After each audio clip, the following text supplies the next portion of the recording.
ఆవిడ సరిగింది, అది శారీరక పోరాటమని అయితే ఇప్పుడు నేర్చుకున్నానండి. శారీరక పోరాటము అలా ఉండకూడదు, నేను కూడా అలాగా ఉండకూడదు అని నేర్చుకున్నాను. చెప్పండి.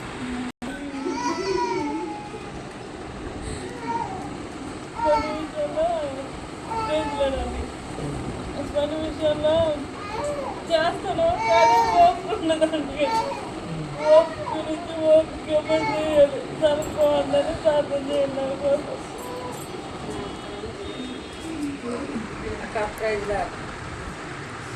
ఈరోజు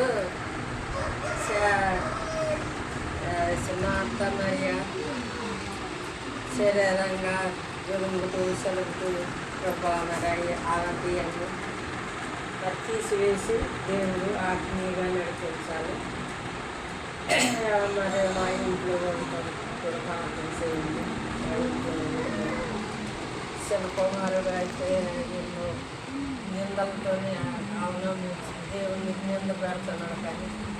కానీ అట్టి మాట్లాడి ఊళ్ళో నుంచి రాకుండా దేవుడు దాన్ని కూడా రక్షించి మనకు తానే ఒప్పుకునేలాగా మరి ఆయన కొరకు ప్రార్థన చేయాలి. పోరాడిండ్రు.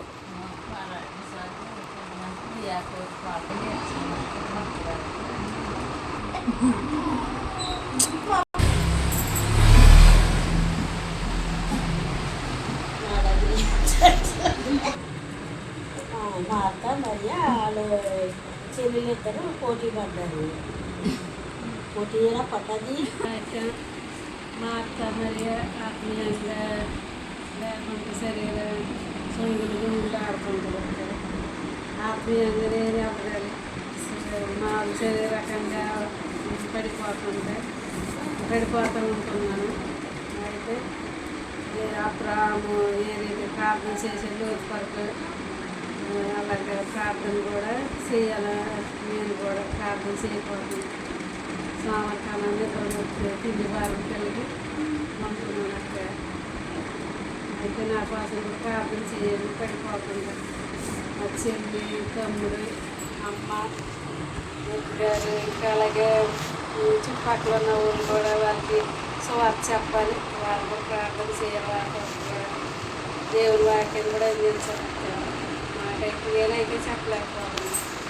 వాళ్ళు కూడా చెప్పి ఏం కలిగింది దేవుడు వాళ్ళు కూడా కనుగొంటారని అనుకుంటున్నాను. మా అత్తయ్య కూడా బలహీనంతో ఉంది, అయినప్పటికీ ఆమె స్వస్థత చెప్పి బాగా ఉంది.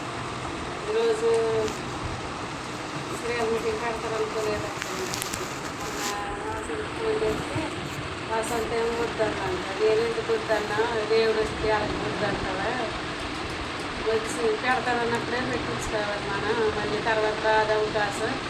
వీరుడైతే మనకి ఎప్పుడో లాస్ట్ నెలలో ఇచ్చారు అవకాశం. ఇప్పుడే సక్రమంగా వచ్చింది, ఎప్పుడప్పుడే చూసుకోవాలి. తిట్టేసరికి మళ్ళీ అక్కడ మీరు చెప్పారు మందిలోకి వచ్చారు, మళ్ళీ ఇక్కడ పెడదామని నేను అలాగే అనుకున్నా. అక్కడితే పెట్టమన్నా అనుకున్నాను. అలాగే దేవుడు సాధించారు. ప్రార్థన పెట్టేసి ఎవరు రాకపోయినా 10 మంది అయినా 4 అయినా వచ్చారు చాలు, నేను వచ్చారు చాలు. దేవుడు మా కోసం మీకు విశ్వాసంలో బలపడాలి. ఆత్మీయ ఎదగలం వాహనంలో తిరిగిపోకుండా బాగా